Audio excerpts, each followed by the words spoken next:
Here is the story of Alara and the Silver Woods, exploring the mystery of why she left and what she became. The girl who became the wood's eye. The call. In Oakhaven, the boundary between the village and the Silverwoods was marked not by a fence, but by a heavy, unnatural silence. The villagers were loud, blacksmiths hammered, mothers shouted, and carts rattled, but the trees never echoed the sound back.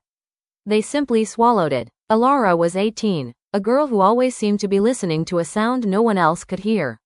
While other girls worried about ribbons and suitors, Alara worried about the moss drying on the north side of the stones.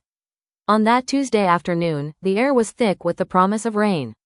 Alara took her wicker basket, telling her mother she needed wild mint for tea. "Stay on the path, Alara," her mother warned, wiping flour from her apron. "The roots are treacherous. The roots are just holding on," Alara whispered, slipping out the door. The crossing. Alara walked until the village noises faded into a dull hum. She stepped past the ancient stump that marked the forest's edge. The temperature dropped instantly. The silver woods didn't smell like decay. They smelled like ozone, deep earth, and something ancient, like the scent of a storm that had been raging for 1,000 years in silence. She found the mint patch, but she didn't kneel. She felt a pull, a gentle tugging at the center of her chest. "Come," the wind whispered. Not in words, but in a sensation, like a shiver running up the spine instead of down. Alara took a step off the path. Then another. The brambles that usually tore at skirts seemed to retract, bending away to open a corridor of soft green moss. She wasn't stumbling, she was being ushered. She dropped her basket. She didn't need it anymore. 3. The search. When dusk fell and Alara had not returned, the panic in Oakhaven was absolute. The search party was formed of strong men with lanterns and hunting dogs. But the moment they crossed the tree line, the dogs sat down and whined, refusing to move. The lanterns flickered and died, despite being full of oil. They found the basket upright, the mint leaves fresh and green. Beside it was the circle of crushed ferns where Alara had last stood. "She's been taken," the town elder said, his voice trembling. "The wolf? A bear?" "No," Alara's father said, pointing at the ground.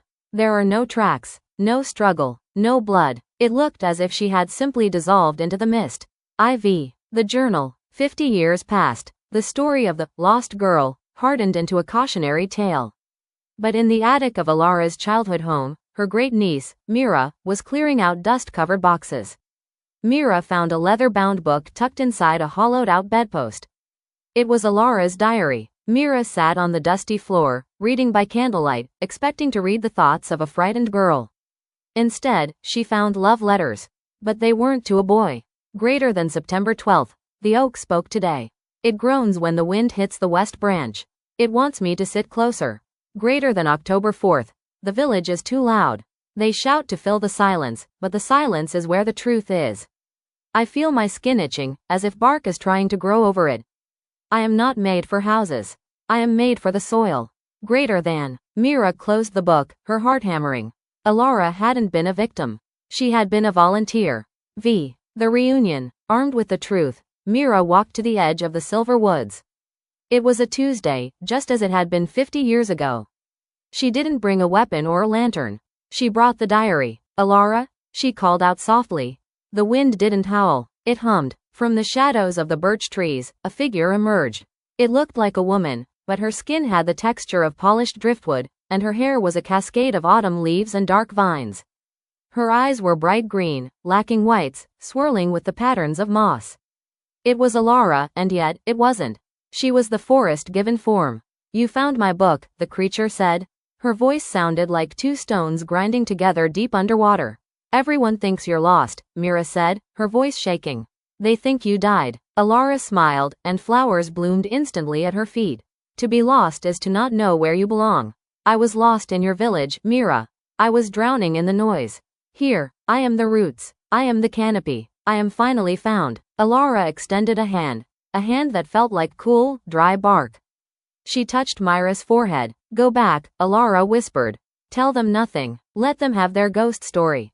Fear keeps them on the path, and that keeps the forest safe."